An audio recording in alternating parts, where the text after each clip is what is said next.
بتانا، اور جب شام کو پلٹتے ہیں تو ان کے پیٹ بھرے ہوئے ہوتے ہیں۔ اس حدیث پاک سے بہت سارے مسائل مستنبط ہوتے ہیں، لیکن ان میں یہ بھی نکلتا ہے کہ پرندے بھی اپنے رزق کی تلاش کے لیے نکلتے ہیں، تو کب نکلتے ہیں؟ اور ہمیں تو آدھی رات کو ٹائم ملتا ہے، ہم تو کھانا بھی آدھی رات تک لے گئے مسلمان۔ اللہ تعالی ہمیں سمجھ عطا فرمائے۔ پانچواں اصول، جب اللہ رزق دے، آپ رزق کے لیے بیٹھے ہیں تو رزق حاصل کرنے کے لیے طریقہ کاروبار کا، تجارت کا کیا آپ نے بیان فرمایا؟ آپ فرماتے ہیں البیعان بالخیار ما لم یتفرقا فإن صدقا وبینا بورک لہما فیہ۔ فرمایا کہ خرید و فروخت کرنے والا، گاہک بیچنے والا، دکاندار، اگر یہ دونوں سودا لیتے اور دیتے ہوئے سچ بولے، اللہ اکبر، چیز بیچنے والا اپنی چیز کے جو عیوب ہیں وہ بیان کر دے، اور جو خرید رہا ہے اور عوض میں کوئی اور چیز دے رہا ہے وہ اپنی چیز کے جو عیوب ہیں وہ بیان کر دے۔ نبی پاک صلی اللہ علیہ وسلم نے فرمایا میں اللہ کا رسول ضمانت دیتا ہوں، میں انہیں گارنٹی دیتا ہوں کہ بورک لہما فی، اللہ اس معاملے میں، اس رزق میں دونوں کے لیے برکت نازل فرما دے۔ برکت کے اصول کا پانچواں طریقہ کہ کاروبار میں سچ بولو۔ کسی کو دھوکا ہم تو کاریگری سمجھتے ہیں نا، ہم اس کو بہت بڑی خوبی سمجھتے ہیں، حالانکہ اللہ تعالیٰ قرآن مجید میں ارشاد فرماتے ہیں یا ایھا الذین آمنوا اتقوا اللہ، یا ایھا الذین آمنوا اتقوا اللہ وکونوا مع الصادقین۔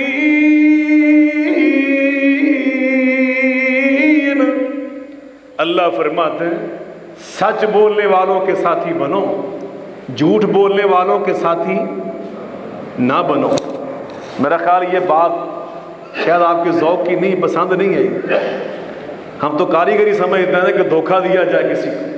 نبی پاک صلی اللہ علیہ وسلم نے فرمایا، کتنی مشہور حدیث ہے، من غشا فلیس منا۔ شیخ الاسلام امام ابن تیمیہ رحمۃ اللہ علیہ فرماتے ہیں جس برائی پر نبی پاک صلی اللہ علیہ وسلم یہ فرما دیں کہ فلیس منا، اس گناہ کو گناہ صغیرہ نہ سمجھا کرو، وہ گناہ کبیرہ ہوتا ہے۔ کاروبار میں دھوکہ دینا، میرے بھائیوں، میرے بزرگوں، یہ انسان کو نبی پاک اس فرمان کی روشنی میں امت مسلمہ سے خارج کر دیتا ہے، یہ گناہ کبیرہ ہے۔ اللہ اکبر، یعنی آپ نے گناہ کبیرہ کے طور پہ یہ الفاظ استعمال کیے بطور وعید، اگر جس میں تفصیل ہے علماء کی کہ ملت سے مخرج ہے یا نہیں ہے وہ ایک الگ موضوع ہے، لیکن امام ابن تیمیہ رحمۃ اللہ علیہ نے فرما دیا کہ نبی پاک صلی اللہ علیہ وسلم کی اس حدیث کا معنی یہ ہے کہ جو کاروبار میں، تجارت میں، دکانداری میں دھوکہ دیتا ہے وہ گناہ صغیرہ کرتا ہے یا کبیرہ کرتا ہے؟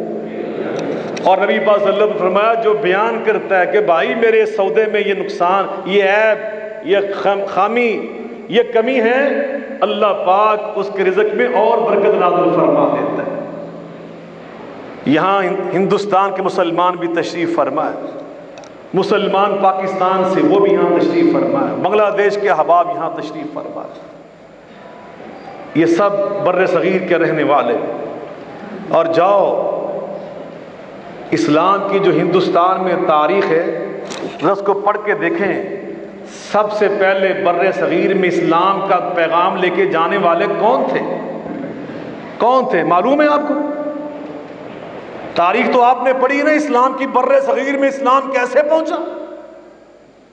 عرب تاجروں کے ذریعے، مسلمان تاجروں کے ذریعے، ان نے جا کے پہلے وہ تقریریں نہیں کی تھی، بڑی بڑی کانفرنسیں نہیں کی تھی، ایسے اجتماعات نہیں کیے تھے، خطبات جمعہ بیان نہیں کیے تھے، انہوں نے اسلام کی دعوت کیسے پہلے پہنچائی؟ کسی ہندو سے کاروبار کیا، چیز دے دی، وہ ہندو چلا گیا، بعد میں یاد آیا کہ میری چیز میں تو فلاں خامی تھی میں بیان نہیں کر سکا، اس کے پیچھے بھاگا، اس کو تلاش کیا، اور جب جا کے اس کو تلاش کرنے میں کامیاب ہوا تو بتایا کہ میرے بھائی اور میرے محترم، میری چیز میں تو یہ عیب تھا میں بیان نہیں کر سکا، آپ اپنی قیمت لے لیں، یہ چیز مجھے لوٹا دیں، اگر آپ نے یہ لے کے جانی تو اس کی یہ قیمت نہیں جو میں نے لی ہے، اس کی قیمت تو آدھی ہے۔ وہ ہندو سوچنے پہ مجبور ہو جاتا تھا کہ آخر کس چیز نے تمہیں میرے پیچھے بھاگنے پر، مجھے تلاش کرنے پر، اور خود اپنی چیز کا عیب بیان کرنے پر اور اپنی قیمت کو ادا کرنے پہ مجبور کیا ہے۔ تو جب وہ بتاتا تھا کہ مجھے میرے دین اسلام کی تعلیم نے مجبور کیا ہے، مجھے میرے اللہ نے اور میرے رسول نے سچ بولنے کا پابند بنایا، تو پھر نتیجہ کیا نکلتا تھا؟ وہ ہندو تاجر بھی مجبور ہو جاتا تھا کہ مجھے بھی اس دین میں شامل کر لو۔ اسلام ایسے پھیلتا ہے، اسلام کردار سے، اخلاق سے پھیلتا ہے، نمونے سے پھیلتا ہے، نمونہ بن جاؤ دنیا کے لیے۔ رزق اس طرح حاصل کرو، نبی پاک نے ضمانت دی کہ اللہ تمہارے رزق میں برکت ڈالے گا۔ کتنے اصول ہو گئے؟ 5 یا 6؟ چلیں مگر میں بسم اللہ پڑھ کے ایک سے دوبارہ شروع کر لیتے ہیں۔ چھٹا اصول، حضرت حکیم بن حزام رضی اللہ تعالیٰ عنہ صحابی رسول ہیں، نبی کریم صلی اللہ علیہ وسلم نے جو چھٹا اصول بیان فرمایا برکت کے اصول کا، سنو گے تو حیران ہو جاؤ گے۔ نبی پاک صلی اللہ علیہ وسلم نے فرمایا اے حکیم، جب رزق حلال بھی لو تو کیسے پکڑو، اس کو کیسے حاصل کرو؟ آپ فرماتے ہیں یہ جو میں حدیث نبوی پڑھنے لگا ہوں، میں اگر حلفن بھی کہہ دوں تو اس میں مبالغہ نہیں ہے۔ اس حدیث پاک کا معنی سن کر تم سب کا ایمان آپ کو یوں محسوس ہوگا کہ جیسے بلندیوں پہ فیض ہو چکا ہے۔ میرے آقا میرے رسول مقبول علیہ السلام نے فرمایا من اخذہ بسخاوت نفسہ بورک لہ فیہ ومن اخذہ باشراف نفسہ لم یبارک لہ فیہ کالذی یاکل ولا یشبع۔ نبی کریم صلی اللہ علیہ وسلم فرماتے ہیں جب رزق حلال بھی حاصل کرتے ہو تو ایسے حاصل کیا کرو کہ دیکھنے والا سمجھے، دیکھنے والے کے ذہن میں آئے کہ یہ بندہ کوئی کمینہ نہیں ہے، یہ گھٹیا انسان نہیں ہے، کم ظرف نہیں ہے، پیسے پہ مر مٹنے والا نہیں ہے، بے سخاوت نفس، یہ تو دل کا سخی ہے، یہ دل کا بادشاہ ہے، یہ دل کا غنی ہے۔ کسی کے گھر مزدوری کی 100 روپیہ مزدوری لینے لگا شام کو، کوئی بوڑھی ماں کا گھر ہے، اس بڑھیا نے کہا بیٹا 90 نکلے 10 نہیں ہے، تو بندہ وہاں پہ اس بوڑھی ماں سے لڑنا شروع کر دے۔ اگر اس نے کہا کوئی نہیں ماں جی کوئی بات نہیں، آپ میری ماں ہے، کیا 10 روپے مجھے 90 ہی آپ دے دیں، یہ ہے اس کا ایک معنی میں نے جو آپ کے سامنے نمونہ پیش کیا۔ لہذا القیاس، اپنی زندگی کے معاملات کو یہاں پہ لے کے وہ میرے آقا فرماتے ہیں، میرے آقا نے فرمایا اگر وہ 100 کی جگہ پہ 90 لے رہا ہے بورک لہ فیہ، میں اللہ کا رسول اس کو زبان وحی سے ضمانت دیتا ہوں اللہ 100 کی بجائے 90 لینے والے کے 90 میں 100 سے زیادہ برکت نازل فرما دے گا۔ اپنے ضمیر کو بلند کرو۔ علامہ اقبال اسی لیے فرمایا تھا اے طائر لاہوتی اس رزق سے موت اچھی جس رزق سے آتی ہو پرواز میں کوتاہی۔ اللہ تعالی ہمیں تھوڑے رزق پر بھی قناعت عطا فرمائے، کہہ دے آمین۔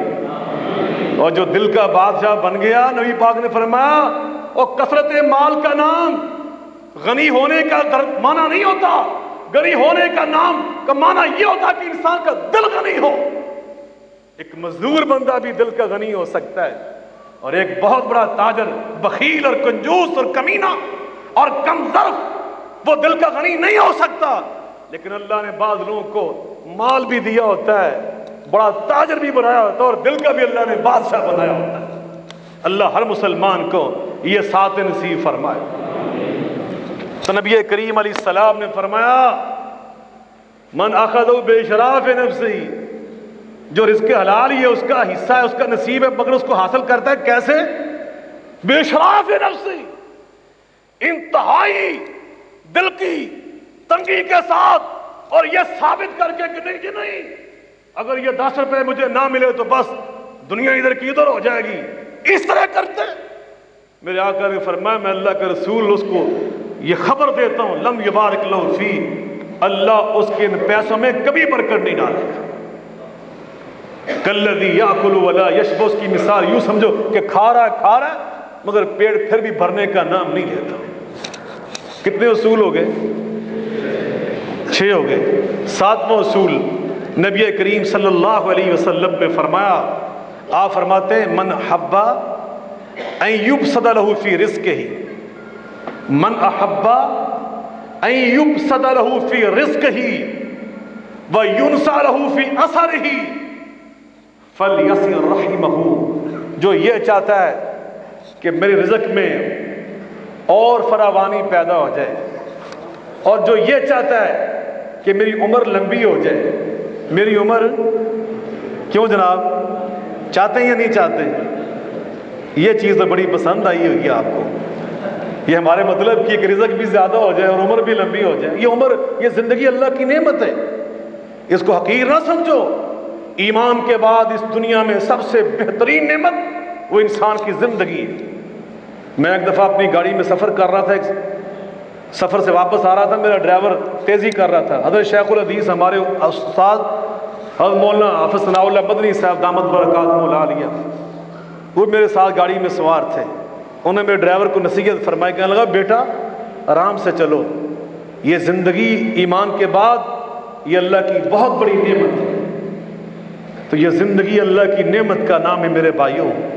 توجہ فرماؤ، نبی پاک صلی اللہ علیہ وسلم فرماتے ہیں اگر کوئی یہ چاہتا ہے کہ میرے رزق میں برکت ہو، اضافہ ہو، اور میری عمر لمبی ہو جائے، میری عمر مل کے بولیں لمبی ہو جائے، تو میرے آقا فرماتے ہیں فلیصل رحمہ، اس کو صلہ رحمی کرنی چاہیے، اپنے رشتہ داروں کو اپنے رزق میں شریک کر لینا چاہیے۔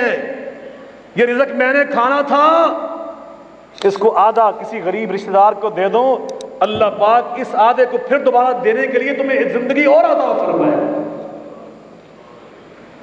ولا یزید فی العمر الا البر، نبی پاک صلی اللہ علیہ وسلم فرماتے صحیح حدیث میں لا یرد القضاء الا الدواء ولا یزید فی العمر الا البر، تقدیر کو کوئی شے ٹال نہیں سکتی مگر دعا ٹال دیتی ہے، عمر کوئی شے لمبی نہیں کر سکتی مگر نیکی کا جذبہ اسے بھی لمبا کر دے۔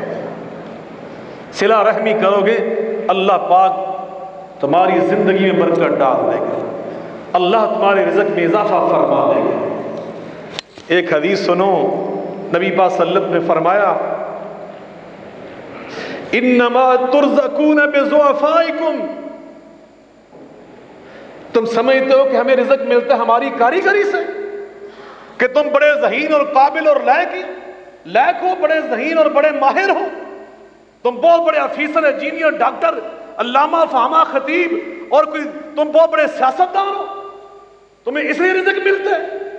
آپ فرماتے ہیں کلمہ حسر کے ساتھ انما ترزقون بضعفائکم، جو تمہارے خاندان میں یا ماحول میں برادری میں ضعیف اور کمزور لوگ ہیں، ان کی برکت سے اللہ تمہیں رزق عطا فرماتا ہے۔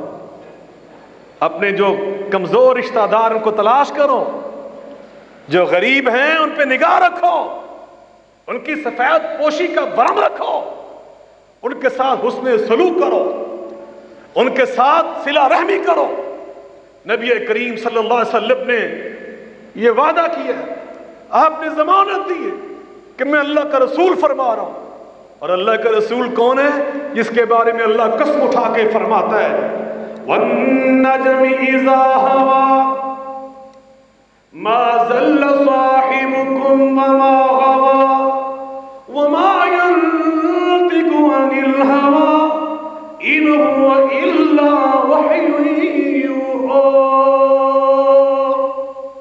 مجھے نجم کی قسم ہے، میرے محبوب اپنی خواہش کے تابع بات نہیں کرتے، یہ تب ہی بات کرتے جب اللہ ان پر وحی نازل فرما دیتا ہے۔ تو میرے بھائیوں، نواں اصول یہ ہے نبی کریم صلی اللہ علیہ وسلم نے جو بیان فرمایا، آپ فرماتے ہیں اللہ اکبر، قربان جائیں کہ جب بھی کوئی کام کرو تو استخارہ کیا کرو۔ کیا کیا کرو؟ مل کے بول لیں، استخارہ۔ استخارہ شروع کہاں سے ہوتا ہے؟ اللہم انی استخیرک۔ کیا مطلب ہے؟ باب استفعال میں طلب ہوتی ہے، ڈیمانڈ۔ اللہ میں تجھ سے خیر طلب کرتا ہوں، میں تجھ سے کیا کرتا ہوں؟ خیر طلب کرتا ہوں۔ اور علامہ راغب رحمۃ اللہ علیہ نے جو برکت کا معنی بیان کیا تھا وہ یہی تھا کہ ثبوت الخیر الالہی فی الشیء، کسی چیز میں جب اللہ خیر نازل کرتا ہے تو اسے برکت کہتے ہیں۔ تو نبی پاک صلی اللہ علیہ وسلم نے ہمیں اللہ سے برکت مانگنے کا طریقہ یہ سکھایا کہ جب بھی کوئی اہم کام کرو تو اس کو شروع کرنے سے پہلے کیا کیا کرو؟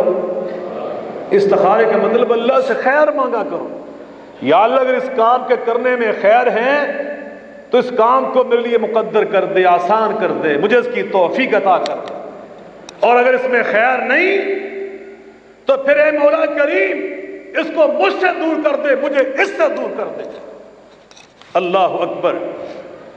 تو میرے عزیزوں، میرے بھائیوں، یہ تھے چند اصول جو میں نے آپ کے سامنے بیان کرنے تھے، اور 10واں اصول تھا قرآن پاک کی تلاوت اگر کثرت سے کرو۔ اللہ قرآن مجید میں ارشاد فرماتے ہیں کتاب انزلناہ الیک مبارک، یہ کتاب ہی ایسی ہے جو ہم نے برکت والی تم پہ نازل کی ہے۔ قرآن پاک کے ساتھ اپنا رشتہ مضبوط کرو۔ قرآن پڑھنے سے اور قرآن پاک کی تلاوت سننے سے اللہ برکتیں نازل فرماتا ہے، رحمتیں نازل فرماتا ہے۔ حدیث پاک سنا کے اجازت چاہتا ہوں، آپ فرماتے ہیں مجتمع قوم فی بیت من بیوت اللہ یتلون کتاب اللہ ویتدارسونہ بینہم الا حفتہم الملائکہ وغشیتہم الرحمہ ونزلت علیہم السکینہ وذکرہم اللہ فی من عندہ۔ کسی بھی مجلس میں جب اللہ والے جمع ہو جاتے ہیں، قرآن کی تلاوت کرتے ہیں، سنتے ہیں، معانی اور مطالب بیان کرتے ہیں، اللہ کرے آج کی یہ ہماری مجلس وہی بن جائے۔ ذرا بلند آواز سے آمین کہتے ہیں۔ ہم نے قرآن بھی پڑھا، قرآن بھی سنا، معانی اور مطالب بھی بیان کیے اور سنے بھی۔ اے اللہ اپنی رحمت کے ساتھ اس مجلس کو وہ مجلس بنا دے جن کے بارے میں تیرے نبی کریم رؤوف الرحیم صلی اللہ علیہ وسلم نے فرمایا اللہ کے فرشتے وہاں آ کر ان کے ارد گرد بیٹھ جاتے ہیں۔ میرا ایمان اور عقیدہ یہ ہے اس حال میں سکت میں اور آپ اس طرف نہیں بیٹھے ہوئے، یہاں اللہ کے فرشتے بھی تشریف فرما، اللہ کے فرشتے موجود ہیں، اور جہاں فرشتے آ جاتے ہیں وہاں سے شیطان نحوست والے بھاگ جاتے ہیں۔ جب فرشتے آتے ہیں تو اللہ کی برکتیں ساتھ آتی ہیں۔ تو فرمایا نبی کریم علیہ الصلوۃ والسلام نے اللہ کے فرشتے آ جاتے ہیں اور ان پر اللہ سکونت سکینت نازل کرتا ہے، اور اللہ کی رحمت ان پہ سایہ فگن ہو جاتی ہے، اور اللہ ان کے نام لے لے کر عرش عظیم ان کا ذکر فرماتا ہے۔